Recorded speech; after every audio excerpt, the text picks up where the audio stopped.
Good day, brothers and sisters. Wisdom at Dawn, episode 381. Relieve suffering through the one vehicle, a limited understanding. In the following verse, the Buddha nature and Dharmakaya are ever abiding. The path to enlightenment and true principles do not change.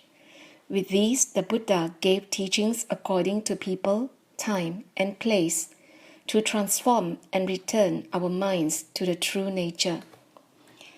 Master says, within our minds, the Buddha nature and Dharmakaya are ever abiding. We must believe in this. The Sutra of Infinite Meaning says, with tranquility and clarity, and vows as vast as the endless void. This describes the state of our pure nature. Unconditioned Dharma is not created, it has always existed, and it is considered our Dharmakaya. It is as pure and as endless as the void, and just as tranquil and clear. It is non-arising and non-ceasing, and since it does not cease, it does not need to arise. Thus, it is ever abiding. This is a true principle that we must realize, Master says. The path to enlightenment is the Bodhi path. This we must really understand, and to walk it, we need to be reverent and diligent to truly realize the ultimate truth of how things work. Like true principles that never change, the Dharmakaya of the mind is ever abiding and unchanging. And it was originally clear and awakened, but one single ignorant thought led us astray. So now the Bodhi path helps us return to that state, the state which is equal to all Buddhas. As we have discussed earlier, world-honored ones utilize various causes, conditions, analogies, and the infinite power of skillful means to explain the various appearances of things. Actually, everything has the same nature of true suchness, but ordinary people have different habitual tendencies. So, the Buddhas taught the Dharma according to capabilities and conditions to transform countless sentient beings and lead them to the path of Buddhahood.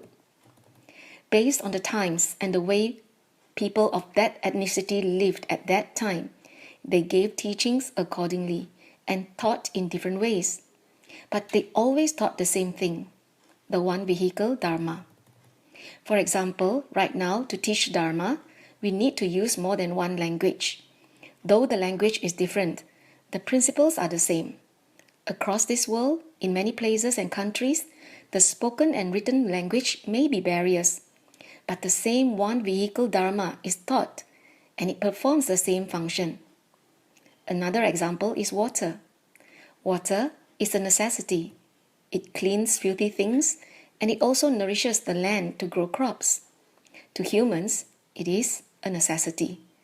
Everything from our greater environment to our bodies is dependent on water. So water, despite its many names and forms or usage, is still water. And Dharma is just like water.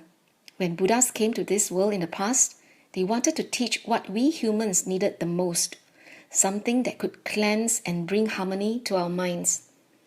Furthermore, these principles already existed. They are not newly created principles. But the Buddhas had to use various methods to teach it, hoping countless sentient beings could realize and understand it. And now in this era, we must unceasingly spread the Dharma to different nations using different languages. We must do everything we can to translate it. For example, when the Global Tzu Chi volunteers came to Taiwan to be commissioned, we had to provide live translations in multiple languages for people to understand.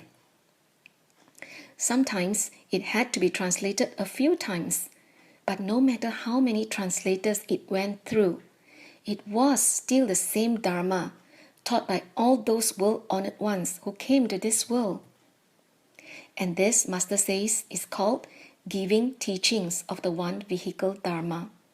Only these principles can lead them to the path to their pure intrinsic Buddha nature.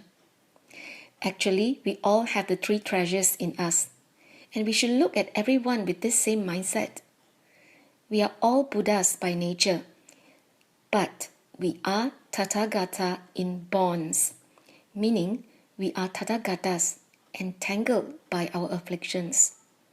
For those who are able to draw near the Buddha's principles and gradually approach the Bodhi path, they will clearly see and understand this. All Buddhas of the past, present, and future manifested in this world for sentient beings. They felt compassion for those who were drowning in the sea of afflictions and could not save themselves. So they taught the principles that pervade all Dharma realms, that are harmonious and all-encompassing, that are applicable to all places. And this is the complete one-vehicle doctrine. Master says, if we can unlock our wisdom, we can encompass the universe and pervade all Dharma realms.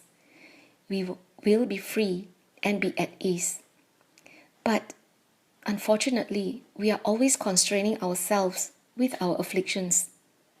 Yes, we know how to love, but if our love is limited, it will constrain our great love. If we can transcend this limited love and develop compassionate great love, we can truly encompass the whole universe. Regardless of the country, language, or dialect, true principles are always the same wherever we go. Like water is to our bodies and to our environment, the one vehicle Dharma is a complete teaching. The greater can encompass the smaller, but the smaller cannot encompass the greater. So if our nature is still unenlightened, it is very small and attached to selfish desires. If we are awakened, we will let go of selfish desires and open up our hearts and minds to encompass the universe and all Dharma realms, and be harmonious and all-encompassing in all places. And this is how we can completely transcend selfish love and broaden it into great love. And this, Master says, is the Great Awakening. The principles that lead to the Great Awakening are the path, and this path is the Bodhi path. Bodhi means awakening, and all Buddhas verbally gave provisional or true teachings according to capabilities. So if sentient beings can hear the Dharma and have the affinity to take it to heart, they too can diligently practice the path to Buddhahood. For example, in Taiwan, there was a child. When he was 2 years old, he happened to watch the ITV and saw that Master In Shun had just passed away. While watching the program about Master In Shun, he kept crying. Seeing this, his grandma thought he did not like the program, so she quickly changed the channel. But the child did not stop crying. In fact, he cried even louder and jumped up and down until his grandmother had no choice but to change the channel back. When she did, the child quickly put his palms together. After this incident, the child watched Da'ai programs every day. When he was 4 years old, he started kindergarten. One day, his teacher gave him fish porridge, but he just refused to eat it and kept spitting it out. From then on, his grandma realized this child would not eat meat, so she began to cook him vegetarian meals. And one day, when he was still 4, while watching Dai TV, he told his grandmother, "Grandma, Master is working so hard to save people. Why don't you go and help her save people?" His grandmother actually came to join us, and now she is a commissioner. She said, "I was transformed by my grandson." So we can clearly see in this case, Buddha nature is really something we are born with. Truly, everyone is born with Buddha nature. And if they can understand and take this to heart, then they can enter the path to Buddhahood.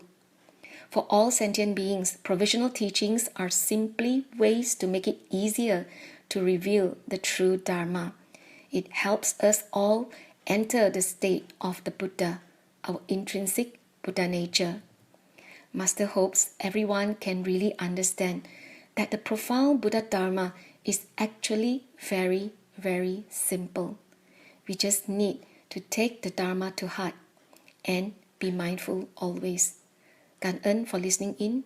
May wisdom and inspiration be with all always.